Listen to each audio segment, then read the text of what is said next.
여러분 안녕하세요. 네, 물리 세 번째 시간이고요. 이제 드디어 파동의 간섭 들어갈 겁니다. 자, 우리 파동의 네 가지 성질이 우리가 배운다라고 얘기를 했잖아요. 반사, 굴절, 회절, 간섭 이렇게 네 가지를 배우게 되는데 그 중에서 마지막으로 간섭 배우고요. 그 다음에 빛 조금 하면 끝납니다. 빛은 여러분들이 그냥 조금 암기만 해주시면 정말 쉬워요. 빛은 뭐 낼 것도 별로 없고 좀 암기만 해주시면 되는 거기 때문에 얘가 중요합니다. 얘. 제가 반사굴절 회절 간섭에서 낼 수 있는 걸 찾는다면 굳이 찾는다면 반사는 낼 게 없고요. 회절도 낼 게 없어요. 내봤자 문제가 되게 쉬워져요.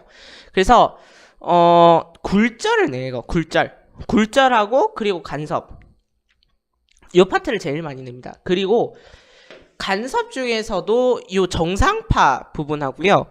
그 다음에 관에서의 진동 이 파트를 어렵게 낼 수 있죠. 어렵게. 그래서 이 파트는 반드시 좀 공부를 하셔야 됩니다. 굴절 파트는 전반사가 중요해요. 자, 그러면 간섭에 대해서 좀 봅시다. 간섭이요. 자, 가정을 이렇게 했어요. 진폭만 다르고 똑같은 파장 속력 주기를 가진 두 파동이 똑같은 파장 속력 주기를 가지고 있대요. 근데 요 두 파동이 같은 방향으로 진행하고 있답니다. 같은 방향으로 진행하고 있대요. 그때 이 파동 1과 파동 2가 합쳐지면 어떤 현상이 벌어지는가 뭐 이렇게 돼 있는데요. 자, 그럼 볼까요? 자, 파동 1과 파동 2가 합쳐지면요. 그냥 여러분들 단순하게 생각하시면 됩니다. 파동 1이 지금 요렇게 그려져 있는 상태고요. 파동 2가 요렇게 그려져 있는 상태인데 얘가 합쳐진다면 그냥 두 개의 진폭의 합을 하시면 됩니다. 왜냐하면 똑같은 파장 속력 주기를 가지고 있다면의 가정하에서는 진폭의 합이에요. 진폭의 합이 0, 0이니까 얘는 0이고요. 그대로 내려와서 그 다음에 요 마루의 합은 2배가 되겠죠. 맞죠? 그 다음에 요거는 다시 0. 골의 합은 골의 2배 요런 식으로 2배씩 진행되는 파동이 그려질 겁니다. 됐나요? 2배씩 진행하는 파동이 그려질 거예요. 이렇게요. 됐죠? 자, 그래서 여러분 두 개의 파동을 합쳐보세요 하면 점선이 이거 아마 이렇게만 그려져 있을걸? 근데 여러분들은 뭘 생각해야 되냐면 칸을 더 쪼개야 되는 거예요. 그러니까 선이 4개가 있다면 선을 다시 한번 반씩 쪼개서 8개로 만들고 그 다음에 그림을 그리시라는 거예요. 그 다음에 파동 1과 파동 2인데 중요한 건 얘네들은 뭔가 좀 모양이 다르네요. 하나는 요렇게 오고 있고 하나는 요렇게 오고 있네요. 그러면 파동 1과 파동 2가 합쳐지면 똑같은 파장 속력 주기를 가지다 했으니까 그냥 진폭의 합이라고 했죠. 근데 칸이 4칸밖에 없어. 그러면 나는 칸을 더 그려. 됐나요? 그럼 봐봐요. 얘는 0, 0이니까 0이죠. 얘는 봐봐요. 진폭이 위, 아래인데 요 진폭과 요 진폭이 같다고 쳐봅시다. 그러면 어떻게 될까요? 0이죠. 맞나요? 얘는 0인가요?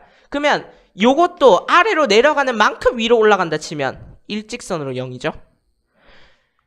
얘도 그러면 일직선? 똑같은 논리에서 계속 일직선이 진행될 거예요. 그러면 파동이 어떤 것처럼 보여요? 멈춰있는 것처럼 보인다 맞죠? 그래서 그림이 이런 식으로 그려진다고. 그래서 정리해보자면 둘 이상의 파동이 만나서 파동의 진폭이 커질 수도 있고요. 왼쪽 그림처럼 오른쪽 그림처럼 작아질 수도 있고요. 그거를 파동의 간섭이라고 하고요. 그 다음에 파동의 간섭이 신기한 이유가 요거에 있는데요. 두 개의 파동이 중첩되었다가 멀어진다고 칩시다. 자, 그럼 봐봐요. 그러니까 파동의 간섭은 요렇게 진행하는 파동하고 요렇게 진행하는 파동하고 요렇게 있는 거예요. 근데 이 두 개의 파동이 중첩이 되죠. 그러면 진폭이 커지거나 아니면 그냥 일직선을 유지하면서 간다고요. 근데 파동이 중첩되었다가 멀어지면 서로 간에 아무런 영향을 주지 않고 본래의 파형 그대로의 모습을 유지한대요. 요 말에 대해서 좀 살펴봅시다. 지금 요 파동과 요 파동이 두 개가 반대 방향으로 가고 있어요. 그럼 만나죠. 만나다가 어떤 현상이 생기냐면 중첩된 후에는 그러면 만나서 훨씬 진폭이 커진 채로 하나가 합쳐져서 나가는 게 아니고요. 원래 지갈길 가는 거예요. Y2는 여기서 시작해서 이렇게 가는 거고요. Y1은 여기서 시작해서 이렇게 가는 거예요. 이게 간섭이 신기한 이유죠. 됐나요? 만났다고 해서 파장이라든가 진동수라든가 속력이라든가 주기라든가 이런 게 아무도 변하지 않는다는 얘기예요. 그냥 합쳐질 뿐이야. 자, 그런데 간섭 현상에는 두 가지가 있어요. 간섭 현상에는 두 가지가 있는데 하나가 보강 간섭이라는 거고요. 하나가 상쇄 간섭이에요. 그럼 봐봐요. 요 파동이랑 요 파동이 합쳐졌어요. 이렇게 됐어요. 그럼 어떻게 되나요? 완전 커지죠, 진폭이. 진폭이 커지면 보강 간섭이 되는 거예요. 근데 상쇄 간섭은 뭐냐면 요렇게 생긴 파동이 있으면 이게 뭐랑 만나는 거냐면 요렇게 생긴 파동하고 만나는 거예요. 그러면 어떻게 되나요? 얘는 얘랑 만나고 얘는 얘랑 만나고 얘는 얘랑 만나고 이런 식이 되는 거죠. 그래서 어떻게 되는 거야? 일직선이 되는 거죠. 그래서 진폭이 작아지는 경우를 우리는 상쇄 간섭이라고 얘기를 합니다. 그래서 방금 전에 제가 그린 거는 진폭이 최대가 됐을 때를 그린 거고요. 완전 보강 간섭. 방금 제가 그린 거는 진폭이 최소가 될 때 그린 거라서 이때는 완전 상쇄 간섭이라는 용어를 쓰기도 한다는 겁니다. 그냥 용어가 이런 용어가 있구나 이 정도만 아시면 되는 거고요. 그 다음에 여러분들 학습지에 있는 탐구 활동 좀 해볼까요? 보강 간섭과 상쇄 간섭에 대해서는 좀 설명할 게 남아있긴 한데요. 자, 이걸 하고 합시다. 다시요. 혹시나 아직도 감이 안 올 학생들을 위해. 자, 그럼 봐봐요. 얘랑 얘랑 반대 방향에서 진행하고 있는데 요 순간 두 개가 같아진 거예요. 요 순간의 위치가 같은가요? 그러면 요 상황에서 파동을 어떻게 그릴 건데 다시요. 파동의 간섭을 할 때는 요렇게 선이 있더라도 다시 반으로 쪼개라 했어요.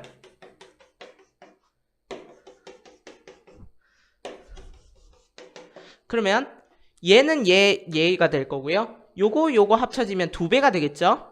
두 배 같나요? 두 배. 그 다음에 얘 만나면 이렇게 될 거고 얘 만나면 이렇게 될 거고 그래서 대충 이으면 이렇게 되는 거죠. 이렇게 되는 거죠. 맞나요? 자, 그 다음에 이번에는 내리는데 다시 반으로 쪼개라 했어요.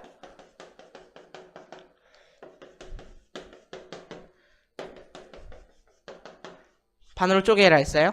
자, 그러면 이번에는 얘랑 얘가 만났어. 0이 되죠. 얘랑 얘가 만나면 0. 얘랑 얘가 만나도 마루랑 골이 만나니까 0이 되는 거예요. 이렇게 그려지겠죠. 됐나요? 그 다음에 이번에는 자 봐봐요. 파동이 똑같은 속력으로 가고 있잖아요. 그러니까 얘는 왼쪽으로 한 칸 간 거고요. 제 기준에서 제가 이렇게 그린 기준에서 왼쪽으로 한 칸 간 거고요. 얘는 오른쪽으로 한 칸 온 거예요. 그런데 이렇게 된 거예요. 그러면 이번에는 얘가 두 칸 왔고 두 칸 간 거예요. 이 상황에서는 어떻게 되나요? 이렇게 되죠. 물론 반으로 쪼개라 했습니다. 이렇게 되죠. 그러면 얘는 완전 보강 간섭이고 얘도 완전 보강 간섭이네요. 그러면 이번에는 이렇게 돼요. 그럼 이번에는 편하다. 자, 미리 잘려져 있네. 이번에는 어떻게 돼 있냐면 얘도 요만큼 갔고 얘도 요만큼 온 거예요. 이런 잘린 게 아니구나. 다 지워야겠네. 자, 다시 이번에는 얘가 요렇게 됐대요. 그러면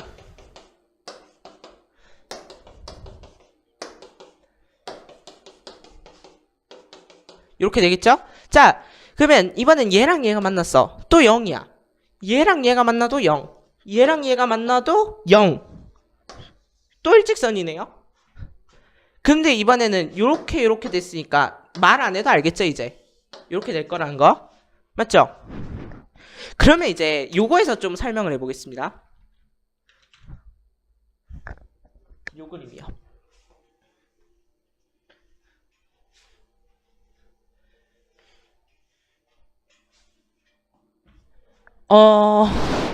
간섭을 설명하는 쉬운 방법은 뭐냐면 경로차라는 용어를 좀 쓰는 건데요. 경로차.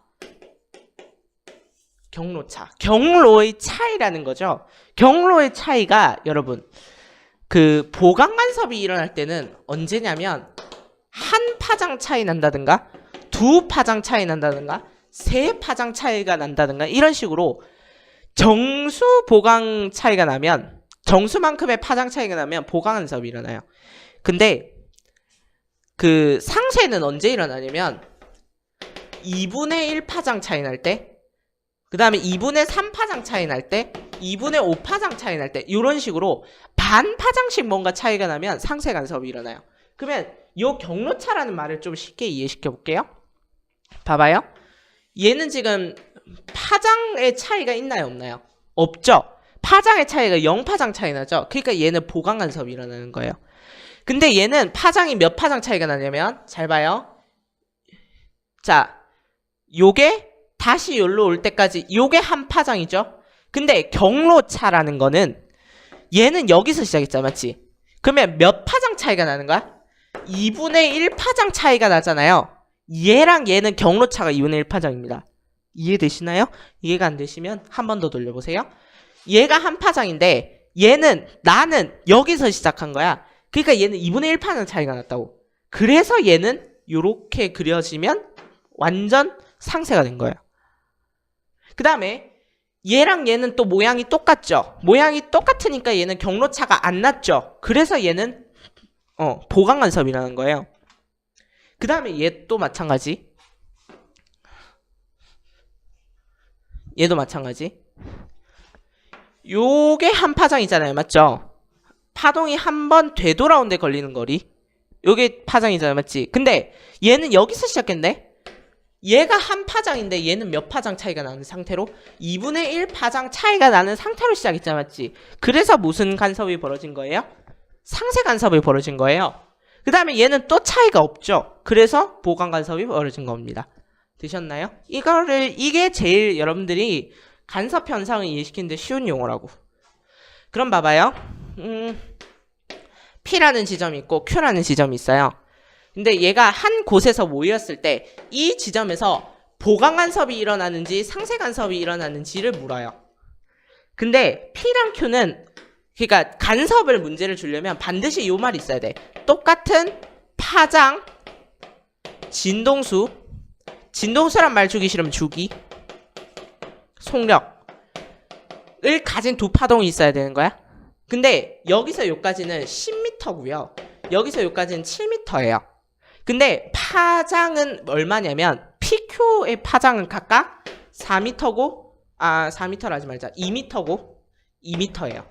그러면 여기서는 보강 간섭이 벌어지게 상쇄 간섭이 벌어지게 했단 말이에요. 그럼 봐봐요. P는 지금 몇 파장 진행한 상태? 5번의 파장이 진행한 상태죠. 맞죠?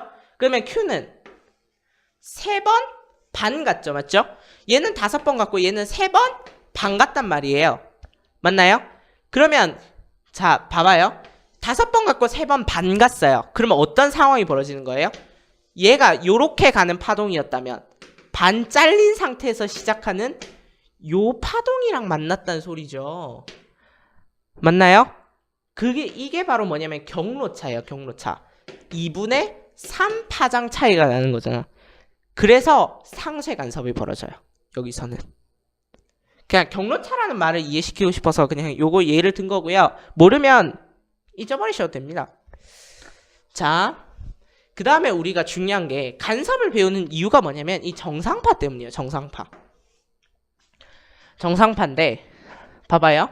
진동수, 진포, 파장이 같은 파동이 반대 방향으로 진행해서 중첩하면 파동이 전파되지 않고 제자리에서 진동하는 것처럼 보인대요.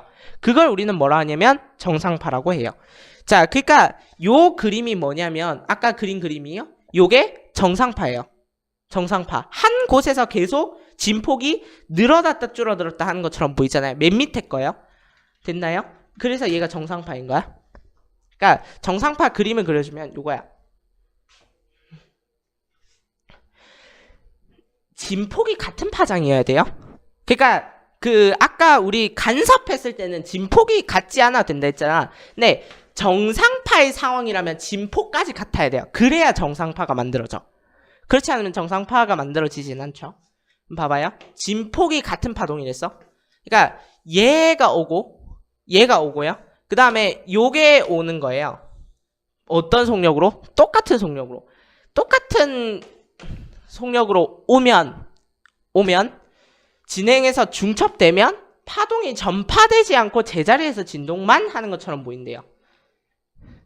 그러니까 얘가 어떻게 됐냐면 그림이 요렇게 됐다가 정상파가 요렇게 됐다가 멈춰있다가 요렇게 됐다가 멈춰있다가 요렇게 됐다가 이런 식으로 고물절 일어나듯이 늘어나는 것처럼 보인다고. 그걸 뭐라고 하냐면 정상파라고 해요. 그래서 정상파의 그림이 어떻게 첫 페이지로 갔네요.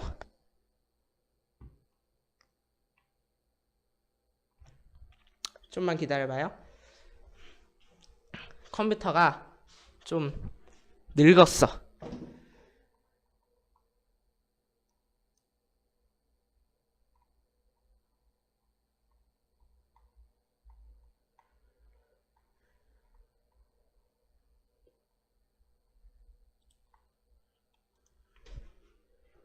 이렇게 생긴 거예요. 정상파가 좀 해괴하게 생겼죠. 그러니까 얘가 쭉 하고 늘어났다가 쭉 줄어들었다가 이런 식으로 제자리에서 진동만 하는 것처럼 보인다고요. 그게 뭐라고요? 정상파라고요. 그런데 여러분들 정상파를 보면 무슨 생각을 할 수 있어야 될까요? 자, 정상파가 요렇게 그려져 있어요. 제자리에서 진동만 한다는 뜻이거든요. 그러면 어떻게 여러분들은 그리셔야 되냐면 이 파동과 이 파동이 합해져서 요렇게 됐구나. 요 파동과 요 파동이 합해져서 이렇게 됐구나. 그러니까 여러분들은 정상파를 보면 파동을 둘로 쪼개는 연습을 하셔야 된다는 거예요. 되셨나요? 네. 자, 타코마 다리의 붕괴. 또 정상파를 하고 났더니 또 이상한 걸 또 해요. 고유 진동수와 공명이라는 건데. 그러니까 타코마 다리가 바람이 이게 진짜 이상한 건데 그게 부실공사라는 논란이 있었거든요. 이게 무너졌어요. 성수대교 무너지듯이 무너졌단 말이에요. 근데 완전 센 바람이 불었다가요. 바람이 좀 약해질 때쯤 무너졌어요. 그게 왜 그러냐면 다리의 진동이 커지는 특정한 바람이 정해져 있는 거예요. 그래요. 그래서 이것을 뭐라고 하냐면 특정한 바람의 진동수, 다리의 진동을 커지게 만든다. 공명. 그러니까 요 현상을 공명 현상이라고 해요. 다리의 진동이 완전히 커지는 현상. 근데 그 특정한 바람을 뭐라 부르냐면 고유 진동수라고 부르는 거죠. 됐나요? 자, 우리나라에 왜 갑자기 물리원 교과서에 얘가 들어오게 됐냐면 처음에는 이거의 필요성을 잘 몰랐죠. 근데 우리나라도 무너진 게 있죠. 상품백화점이요. 그게 무너지고 나서 이제 여러 가지 고유진동수 공명에 관련된 이야기가 있는 거예요. 근데 상품백화점은 부실공사 때문에 무너진 거고요. 고유진동수랑 공명 때문에 무너진 건 아니에요. 확실해요. 그거는 부실공사였어.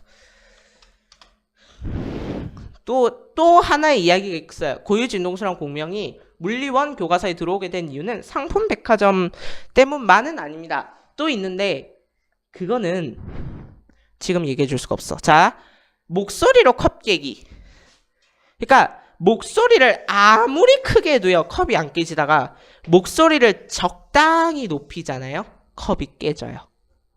그러니까 유리잔이 깨지게 하는 특정한 소리가 있는 것처럼 보인대요. 그 소리를 우리는 고유진동수라고 하고요. 이건 누구 거의 고유진동수냐면 컵의 고유진동수예요. 그러면 유리잔이 깨진 이유는 유리잔의 진동이 커져서 때문인데 이 현상을 공명이라고 한다고. 됐나요? 그래서 어떤 시스템 계에서요, 진동이 가장 크게 증폭되는 어떤 특정 진동수가 있다는 거예요. 그러니까 무조건 진동수가 크다고 해서 어떤 진동이 커지는 게 아니라 특정 진동수에서 진동이 증폭된다고요. 그 진동수를 우리는 고유 진동수라고 하고, 그래서 진폭이 매우 커진 현상을 공명이라고 얘기를 합니다. 됐나요? 다음 또 기타 줄.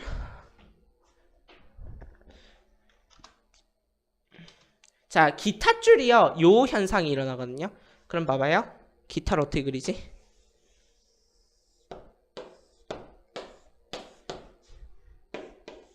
기타 우기고 있어요. 저는 지금 얘가 기타라고 우기고 있습니다. 기타, 두 줄 기타. 자, 그러면 요렇게 생긴 게 있잖아요. 맞죠? 요거에 코드를 짚는다고 하죠? 맞나요? 코드를 짚었을 때 봐봐요. 여기를 잡고 소리를 냈을 때랑 여기를 잡고 소리를 냈을 때랑 누가 더 높은 소리가 나요? 줄이 물론 굵기가 다르긴 한데 굵기가 같다고 쳐볼까요? 굵기가 같다 쳐요? 그러면 얘가 더 높은 소리가 나요? 얘가 더 높은 소리가 나요?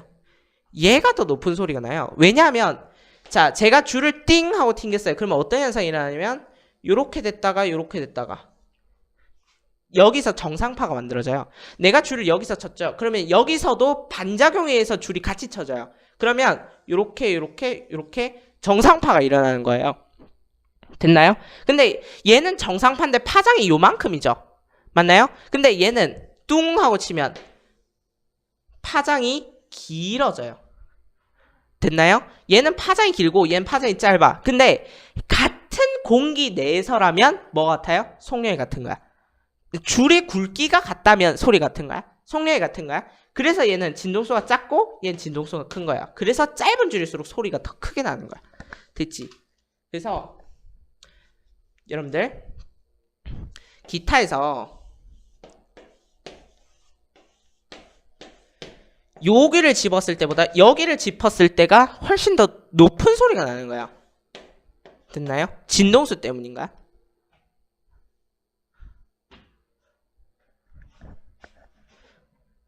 그 다음에 실로폰도 마찬가지로 막대의 길이가 짧을수록 높은 소리가 나죠.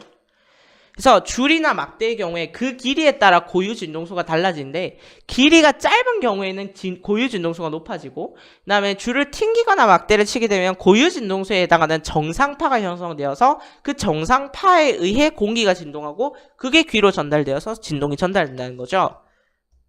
그 다음 여러분들 관악기는 여러분들이 좀 외우셨으면 좋겠어요. 이걸 왜 그런지 나한테 묻지 말라고. 요거는 그냥 외우세요. 자, 관악기에서는요, 정상파가 만들어졌을 때 소리가 들리는데요. 어떤 정상파가 만들어져야 되냐면 요런 정상파가 만들어져야 돼요. 요거를 닫힌관이라 하거든요. 닫힌관. 그러니까 끝이 막혀있는 관을 닫힌관이라 그래요. 그 다음에 열린관이 있죠. 열린관은 요런 식으로 열린관. 요건 여러분들 외우시랬어요?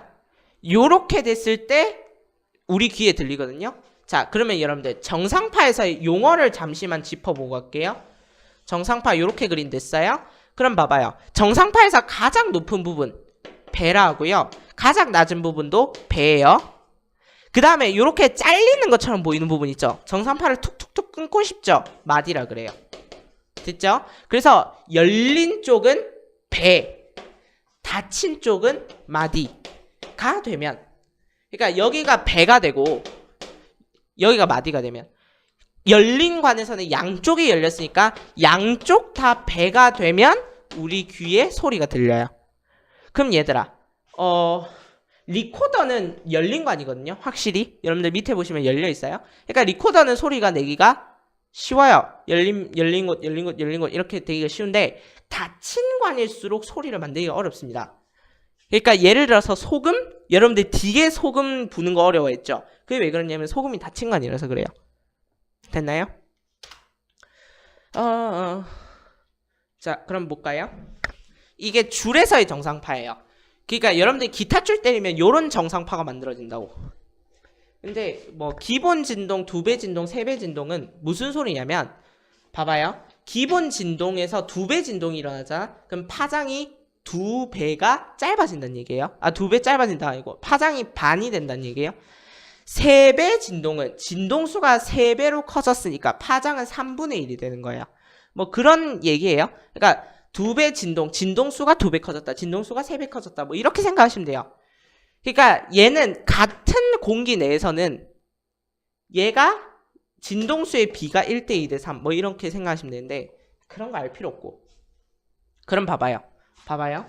자, 여기서 요까지의 길이를 L이라 합시다. 여기서 정상파가 요런 식으로 형성이 됐어요.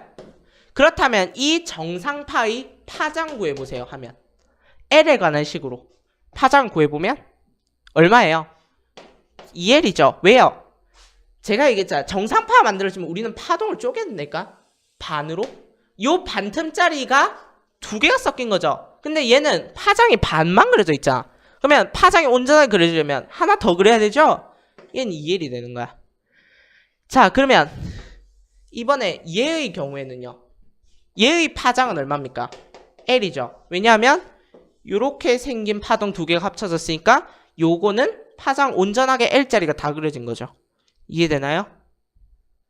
그러니까 요거 찾으라고. 파장 찾으라고 제 말. 됐죠? 진동수가 중요한 게 아니고. 파장 찾을 수 있으면 돼요. 그 다음에 닫힌 관에서의 정상파는 열린 쪽이 뭐가 된다고? 배. 닫힌 쪽은 마디. 그럼 얘들아 다시 여기서부터 요까지 길이를 L이라 하자. 그러면 지금 요렇게 그려져 있거든. 얘의 파장 얼마입니까? 파장 4L입니다. 그러니까 여러분들 그러니까 생각만 해보면 돼. 여기서 지금 뭐만 그려져 있는 상황이야? 얘만 그려져 있다고. 얘만. 여러분들 여기서부터 요까지만 툭 잘라서 이렇게 그려져 있는 거라고. 그러면 완전한 파장이 되려면 하나 둘 셋 넷 네 칸이 필요한 거죠. 그래서 4L. 그러면 얘의 경우에는 한번 봅시다. 얘도 열린 쪽이 배, 닫힌 쪽이 마디다 맞죠? 그러면 얘는 소리가 나겠네. 그러면 이때 파장 얼마?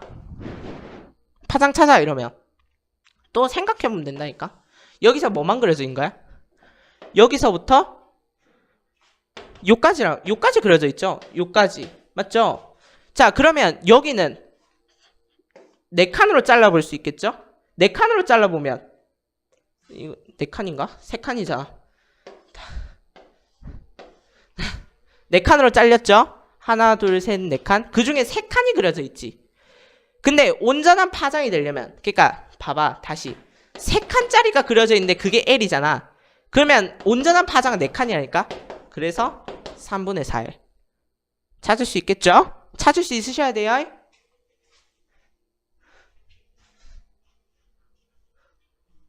자, 닫힌 관 말고 열린 관. 열린 관은 이쪽이 배, 이쪽이 배가 되면 소리가 납니다. 맞죠?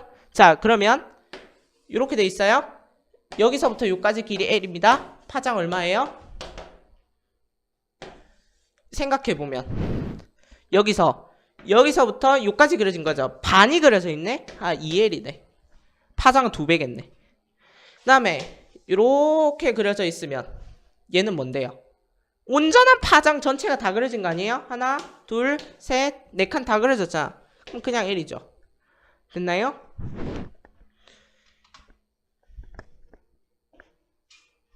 다시. 자, 닫힌 관과 열린 관인데 둘 다 기본 진동 모드로 그려져 있다 라고 치는 겁니다. 그러니까 닫힌 관에서는 어떻게 그려져 있는 거냐면 이렇게 그려져 있고 요게 기본 진동 모드죠. 맞죠? 그 다음에 열린 관에서는 이렇게 그려져 있는 겁니다. 그렇다면 닫힌 관에서는 잠깐만 닫힌 관의 기본 모드가 얘네요. 미안해요. 얘는 기본 진동 모드가 아니죠. 미안. 그냥 닫힌 관의 파장은 얼마? 얘가 요만큼이 L이라 하면 얼마? 4L인 거죠. 왜냐하면 이거는 4분의 1 틈 그려져 있으니까. 열린 관은 반 그려져 있네. 2L. 근데 봐봐요. 똑같은 공기에서 내가 소금을 불고 리코더를 불었어요. 그러면 속력이 달라지면 안 되는 거야. 매질의 상황이 동일하면 속력이 같아야 되는 거야. 그래서 똑같은 공기 중에서 불었다면 속력은 같아야 돼요. 그렇다면 얘들아, 파장이 2배 차이나. 그러면 진동수의 비는, 파장의 비가 4대2. 4대2란 건 2대1이지. 그럼 진동수의 비는 1대2여야 속력이 같아지는 거야. 됐나요? 그 다음 소음과 화음인데요. 그냥 우리가 여러 가지 소음을 들었을 때, 여러 가지 음을 들었을 때 불규칙하면 소음이고요. 우리가 아름답게 들리면 화음이에요. 이걸 굳이 막 할 필요 없죠. 그 다음에 이거를 외우셔야 돼요. 옥타브는 진동수의 비가 1대2인 음정관계를 얘기해요. 그러니까 얘의 진동수가 1이라 치면 얘의 진동수는 2인 거야. 맞지? 그럼 봐봐요. 그러면 얘의 진동수가 F0라 치면 얘의 진동수는 2F0예요. 그러면 2분의 F0를 가진 진동수의 음이 있어요. 그러면 얘는 얘랑 몇 옥타브 차이 나요? 한 옥타브, 2옥타브 차이 나는 거예요. 됐죠? 뭐 음계라는 걸 할 필요 없겠죠? 자, 그럼 이제 끝났습니다. 수고하셨고요. 자, 그렇다면 우리 이제 마지막 주제를 향해서 달려가 봅시다. 마지막 주제는 빛인데요. 여러분들이 빛을 좀 잘 보기 위해서는 요런 게 좀 있어야 될 것 같아서. 자, 요런 거 여러분들 컴퓨터 픽셀인데요. 잘 안 보이시겠죠? 원래 불을 꺼야 보이는데, 자, 그냥 컴퓨터 픽셀을 잘 보면 요딴 식으로 생겼어요.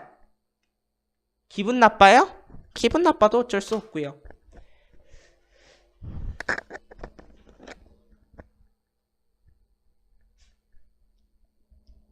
자, 여러분들 눈에 지금 노란색 분필이 보이고 있죠? 맞나요? 그러면 여러분들 진짜 이거 노란색일까?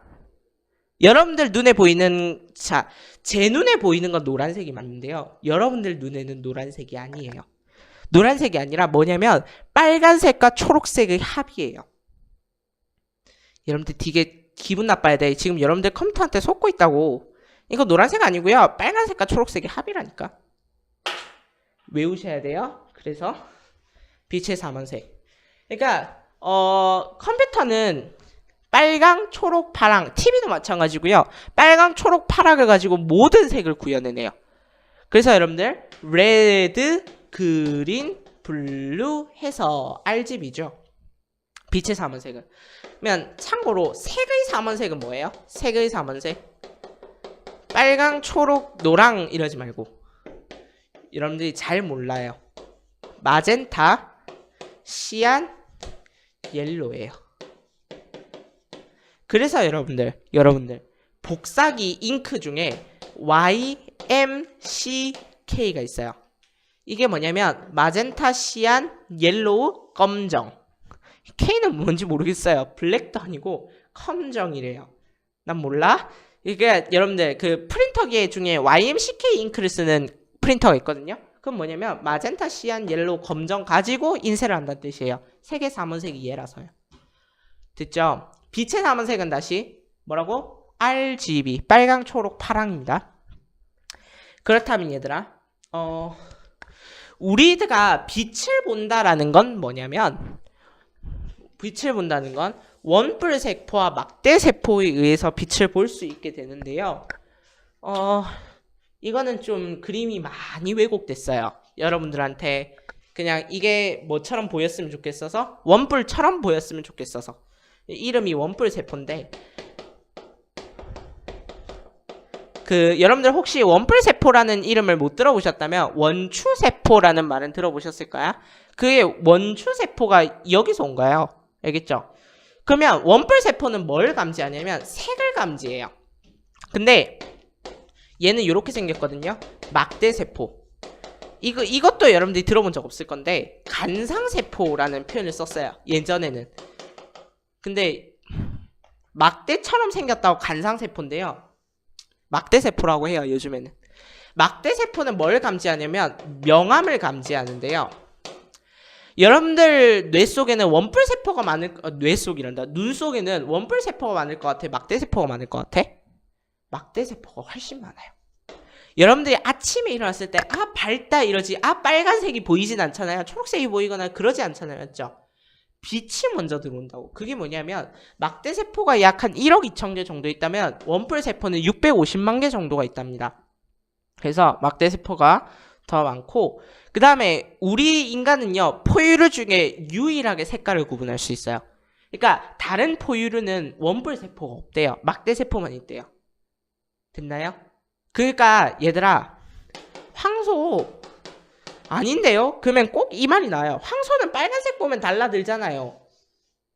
아니에요. 황소는 그냥 막대가 펄럭펄럭 거리니까 기분이 나빠서 오는 거예요. 그러니까 빨간색을 굳이 쓰지 않아도 된다고. 그러면 왜 빨간색 쓰는데요? 여러분들이 빨간색을 좋아하잖아요. 여러분들이 빨간색을 보면 흥분이 되거든요. 그러니까 빨간색을 드는 건 기분이 나빠야 돼요. 여러분들을 흥분시키는 거예요. 됐나요? 황소는 그냥 아무 수건이나 팔락팔락 거리면 따라와요. 그렇고, 그러면 원뿔세포가 색을 구분한다며요. 그러면 우리 몸속에 있는 원뿔세포 650만 개는 빨강, 주황, 좀 시뻘건 거, 샛노란 거, 우중충한 거 이런 색이 다 있을까요? 아니라는 거죠. 원뿔세포의 종류는 딱 세 가지밖에 없습니다. 빨간색을 구분하는 원뿔세포, 초록색을 구분하는 원뿔세포, 파란색을 구분하는 원뿔세포, 이 세 가지로밖에 구성이 되어 있지 않아요. 기분이 나빠야 된다니까? 됐나요? 네, 그렇다면 보죠. 빨초파의 빛의 삼원색이 우리는 빛을 인식할 수 있고, 빛은 합성하면 다른 색이 만들어지고 빛은 합성할수록 밝아져요. 그러면 얘네를 적절히 다 섞었어. 그러면 우리는 무슨 색이 나오는 거예요? 흰색이 나오는 거예요. 합성할수록 밝아지니까. 가장 밝은 색인 흰색이 나온다. 그러면 봐봐요. 요만큼을 레드, 요만큼을 그린, 요만큼을 블루 이렇게 칩시다. 그러면 레드랑 그린이 합해지면 뭐가 나오냐면요, 노랑이 나와요. 옐로우 정도는 알죠 여러분들? 혹시나 해서 빨간색 초록색이 합해지면 노란색이 만들어지고요. 그 다음에 초록과 파랑이 합쳐지면 청록색이 만들어져요. 이해되죠? 청록, 푸를 청, 초록색. 됐나요? 근데 청록색이 선생님 말씀에 의하면 아니랍니다. 청록색과 다르대요. 시안색이라고 표현합시다. 우리 시험지상에는 아마 시안색이 되어 있을 거예요. 시안색이 나온대요. 그러면 이번에는 우리가 궁금한 건 얘랑 얘 합쳐지면 뭐 나올 거죠? 얘랑 얘가 합쳐지면 여러분들 교과서에는 자홍 되어 있지만 요거 쓰지 말재요. 마젠타. 근데 어디를 봐도 자홍과 마젠타가 차이가 있다라는 글을 전 본 적이 없어요. 그래서 전 궁금하긴 한데 어쨌든 마젠타색이래요. 그러면 이거는 어떻게 해야 될까? 외워야 돼요. 어쩔 수 없어. 외워야 돼. 다 외우세요. 그 다음에 수업 시간에 안 배웠지만 좀 재밌는 거 얘기해주면, 그 빨간색과 초록색 있죠?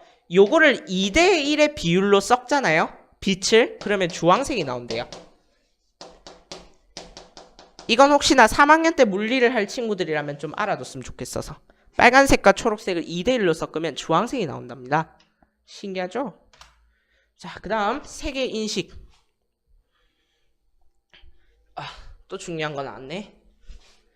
그러니까 빛은 그냥 처음부터 끝까지 다 외우면 돼요. 얘들아, 뭐 이해할 게 별로 없어. 우리가 색의 삼원색이 빨초파란 걸 이해할 거야? 아니잖아. 자, 색을 우리가 본다라는 건요, 우리 칠판이 초록색이라는 걸 본다는 건 뭐냐면 물체에서 반사된 빛을 보는 겁니다. 됐나요? 그러니까 우리가 얘가 초록색 이렇게 보잖아요. 맞죠? 아이, 약간 그 지능 테스트 하는 것 같은데? 초록색이라고 글자가 적혀 있지만 흰색으로 읽으세요 뭐 이런 거 해본 적 없어요? 해본 적이 없구나. 자, 그러면 초록색 갈게요. 얘가 초록색으로 보인다는 건 뭐냐면 초록색을 흡수했다는 얘기야. 반사했다는 얘기야. 미쳤나? 그러면 빨간색이다 파란색은 뭐 한 거냐면 얘가 먹은 거야. 됐죠? 우리가 반사하는 색을 보는 거고요, 흡수되는 색을 못 봐요. 됐죠? 그다음 화면을 구성하는 최소 단위를 화소라고 한답니다. 그 다음에 하나의 화소에는 빨초파의 한 묶음이 들어있고요.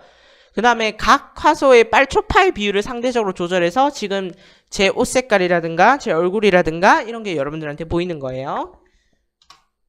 그 다음 빨간 사과를 봤어요. 빨간 사과라는 거는 무슨 사과라고요? 빨간색을 반사한 사과라고요. 초록색과 파란색은 흡수했다고요. 노란색 바나나를 봤어요. 그러면 노란색이 반사됐네요.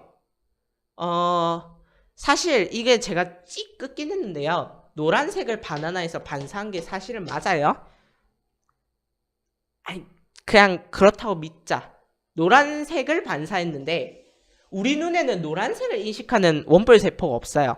그러면 원뿔세포가 어떻게 인식한 거냐면 빨간색이 있어. 이렇게 빨간색 원뿔세포가 인식한 거고요. 초록색이 있어. 초록색 원뿔세포가 인식했어요.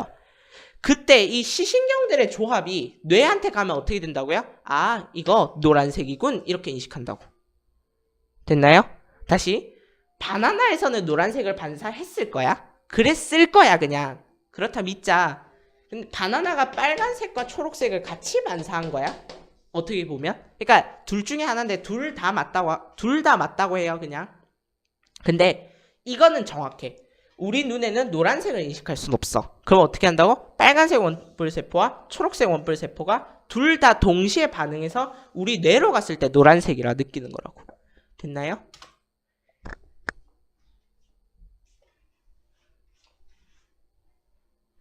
자, 백색광에서 내가 빨간색과 파란색을 입었어요. 상의에는 빨간색을 입고 파란색을 입었는데 근데 내가 여기다가 빨간색 빛을 썼어요. 클럽에 갔어. 빨간색 빛을 쐈어. 그러면 내 상의는 어떻게 보이냐면 빨간색으로 보이고요. 하의는 검정색으로 보여요. 자, 왜 그런지 이제부터 얘기할게요. 상의가 빨간색이라는 얘기는 무슨 얘기냐면 빨간색을 반사하는 옷을 입었다는 얘기고요. 파란색을 입었다는 얘기는 파란색을 반사하는 옷을 입었대요. 근데 빨간색 빛만 쏴줬죠. 그러면 빨간색을 반사해서 빨간색으로 보여요. 근데 하의는 파란색을 반사하니까 빨간색 빛에서는 안 보이는 거예요. 이런 식으로 여러분들이 표를 채우셔야 됩니다. 자, 이거를 변형하면 이렇게 되는데 이건 영업비밀이고요. 자, 혹시나 보셨을 수도 있으니까 영업비밀. 자, 다시 이제 우리 빛이라고 하는 것에 대한 원래 이야기를 좀 시작해 볼게요. 빛이라고 하는 거는 파동이면서 입자예요. 그래서 빛이 진짜 독특해. 어떤 하나가 파동이면서 입자인 애가 있대. 그게 빛이래. 그래서 얘들아, 전기장과 자기장이, 그러니까 빛이 어떻게 생긴 거냐면 얘들아, 전기장과 자기장이 시간에 따라서 진동을 하면서 이게 퍼져나가다 보니까 빛이 됐대요. 됐나요? 그래서 전기장과 자기장이 진동으로 만들어지니까 매질이 존재하지 않아. 그 다음 전기장과 자기장의 진동으로 파동이 진행한다. 이 말 이해하셨죠? 그래서 이렇게 생긴 거야. 여러분들이 시험지상에서 볼 수 있는 그림은 이 그림일 겁니다. 됐나요? 전기장이 위아래로 진동하고 그 다음에 자기장이 요렇게 진동하고 있는 거야. 그러니까 이거를 여러분들이 세워서 볼 수 있어야 돼. 요렇게 진동하고 있는 거예요. 됐나요? 앞뒤로 진동한다고. 그러니까 자기장은 앞뒤로 진동하고 전기장은 위아래로 진동하는 거야. 근데 우리가 그림을 그리다 보니까 이렇게 그려진 거지. 그래서 파동이 이렇게 진행하면 우리는 그걸 뭐라 부른다고요? 빛 또는 전자기파. 그러면 얘 이름이 왜 전자기파인 줄 알겠죠? 전기장과 자기장의 진동으로 인해서 생기는 파이기 때문에 전자기파라는 이름이 붙은 거예요. 됐나요? 그 다음 전자기파의 특징하고 그 다음에 종류와 이용 두 개가 남았거든요. 빨리 해볼까요? 자, 전자기파 다시 자기장이 무조건 앞뒤로 진동한다 이런 건 없습니다. 그냥 편의상 앞뒤로 진동한다 하면 전기장은 위아래로 진동한다. 그러면 빛은 이렇게 진동한다. 그래서 얘들아, 전자기파의 진행 방향과 전기장의 진동 방향, 자기장의 진동 방향과 전자기파의 진동 방향은 모두 다 수직입니다. 그리고 전기장의 진행 방향과 자기장의 진동 방향은 수직입니다. 그러니까 서로 다 수직인 거야. 그 다음 전자기파의 속력은 빛의 속력이죠. 전자기파를 다르게 얘기하면 빛이잖아. 그래서 빛의 속력 C 30만 km/s. 매질이 없어도 진행. 그 다음에 얘들아 매질의 상황이 동일하면 속력이 같댔어. 그러면 파장이 커, 진동수는 작아. 파장이 작아, 진동수는 커. 왜냐하면 속력이 일정해야 되니까. 속력이 뭐로 일정해? 빛의 속력인 C로 일정하기 때문에. 됐죠? 그 다음에 빛은 파동인 현상이 있기 때문에 파동인 성질을 갖고 있기 때문에 반사굴절 회절 간섭이 다 일어납니다. 그 다음 자 얘들아 회절이 잘 되는 조건 다시 한번 얘기해 볼까? 긴 파장 좁은 틈 맞죠? 그러면 파장이 길면 회절이 잘 되네. 멀리까지 잘 전파가 되네. 파장이 작으면 무슨 성이 커지냐면 입자성이 커진대요. 그러니까 파동이 입자처럼 행동하는 거야. 그래서 작은 틈까지 파고들 수 있대요. 투과성이라고 표현합니다. 그 다음 전자기파의 진동수가 높아. 그 말은 무슨 말이냐면 진동수가 높다는 얘기는 에너지가 크다는 얘기야. 이건 뭐 에너지는 뭐 플랑크 상수 뭐 이렇게 하는데요. 그냥 외워. 진동수가 높으면 에너지가 크다는 소리야. 그래서 빛이 에너지가 크다라는 얘기는 원자를 쉽게 변형시키고 파괴할 수 있다는 얘기예요. 그러면 우리가 에너지가 큰 빛을 맞는다는 거는 별로 안 좋은 거야. 우리 몸의 원자가 변형되고 파괴된다는 거니까. 자, 마지막 전자기파의 종류와 쓰임. 이것만 하면 끝입니다.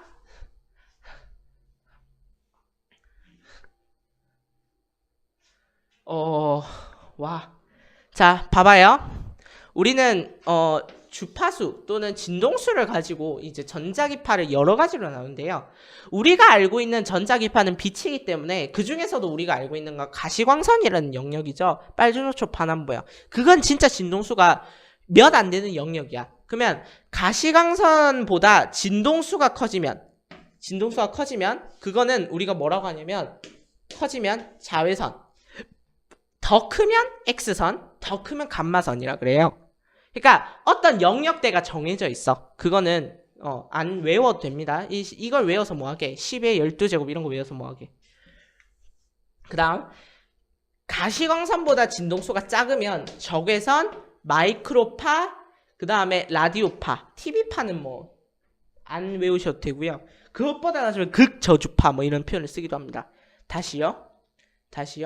자, 전자기파의 종류가 여러 가지가 있는데요. 진동수에 따라서 나올 거예요. 우리는 파장보다 중요한 건 진동수야. 진동수가 제일 큰 게 뭐냐면요, 감마선이에요. 감마선이 제일 진동수가 커요. 그 다음이 X선이에요. X선 다음이 자외선이에요. 그 다음이 가시광선이고.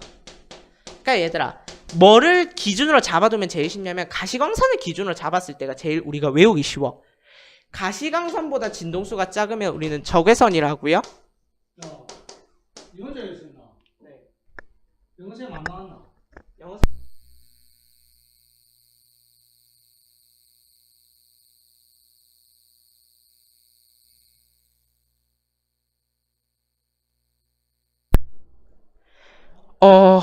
죄송합니다. 자, 이사장님이 들어오셨어요. 자, 적외선보다 더 작으면 마이크로파. 마이크로파는 여러분들이 기억하셔야 될 게 마이크로웨이브를 기억하셔야 돼요. 마이크로웨이브를 기억하셔야 된다고. 마이크로웨이브가 영어로 뭐예요? 영어로 마이크로웨이브죠. 한글로 전자레인지. 자, 그 다음 마이크로파보다 더 작으면 라디오파. 라디오파 어디에 쓸 것 같아요? 라디오에 써요. 잘했어요. 자, 그렇다면 하나씩 봅시다. 다시요. 감마선이 진동수가 제일 커요. 진동수가 크다는 얘기는 뭐가 크다고? 에너지가 크다고. 됐지? 그러면 진동수가 크다는 얘기는 파장의 입장에서는 작아요.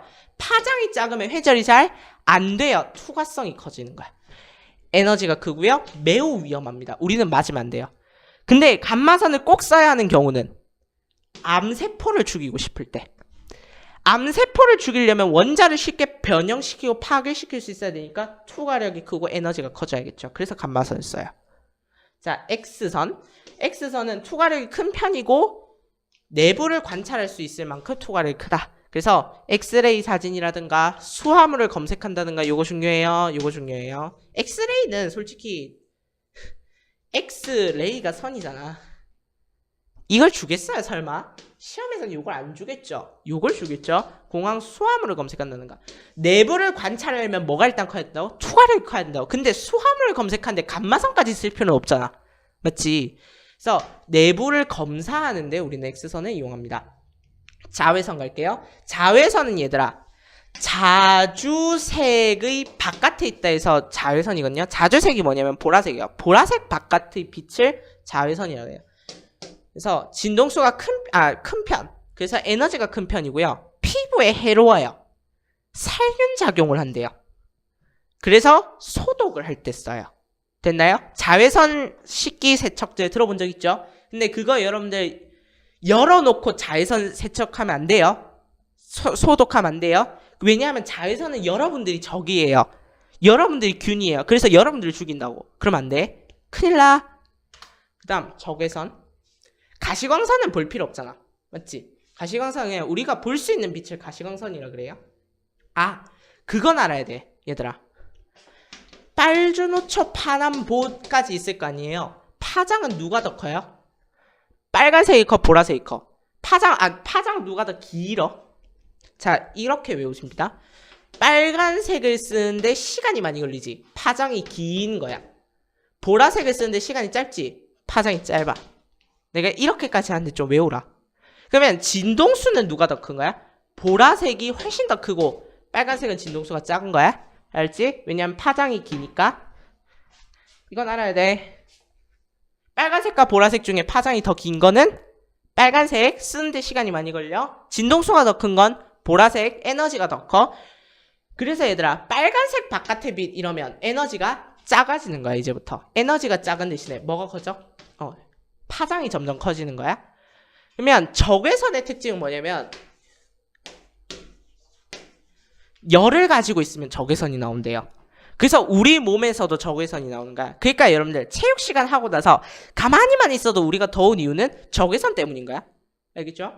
그래서 열감지 카메라라든가 적외선 온도계라는, 설마 이거 주겠어? 적외선은 적외선 온도계를 쓴다. 당연한 얘기겠지. 그 다음에 열을 감지한다. 열과 관련 있는 건 뭐라고? 적외선이라고 해요. 그 다음 얘들아, 마이크로파, 라디오파를 묶어서 전파라 한대요. 근데 마이크로파는 반드시 기억해야 되는 게 뭐래요? 전자레인지, 마이크로웨이브를 기억하시랬죠? 왜 전자레인지에 얘를 쓰냐면 마이크로파 영역대가 물에 진짜 잘 흡수가 된대. 물에 잘 흡수가 되니까 물에 흡수해서 열이 발생한대. 그래서 마이크로파는 전자레인지에 쓰이는 거야. 근데 얘들아, 물기 바싹 마른 어떤 걸 전자레인지에 데워지겠어요? 안 되겠죠. 바싹 마른 밥, 그거 전자레인지에 데핀다고 덮여지지 않죠. 그 이유는 뭐라고요? 마이크로파는 물에 잘 흡수되기 때문이라는 거.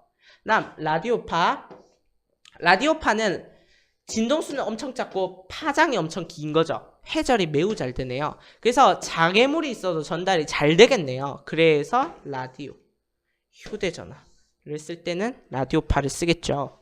근데 라디오파의 단점은 뭘까? 회절이 잘 된다는 얘기는 도청이 잘 된다는 얘기야. 도청. 그래서 그게 단점이긴 합니다. 끝났네요, 드디어. 네, 물리를 무려 3시간씩이나 했습니다. 여러분들 물리는 여기까지 해서 시험 범위는 다 끝났고요. 제가 문제를 하나도 안 풀었는데 3시간 동안 개념만 했어. 알았지? 와, 진짜 길다. 물리 할 수 있겠죠, 얘들아. 내용 자체가 어려운 건 아니야. 근데 여러분들이 조금만 실수했다가는 다 틀려먹어. 그래서 외우실 거는 반드시 외우시기 바랍니다. 아시겠죠? 그리고 문제도 정말 꼼꼼히 하나하나 분석해가면서 푸는 습관을 들이셔야 돼요. 여기까지 하겠습니다. 여러분들 수고하셨습니다.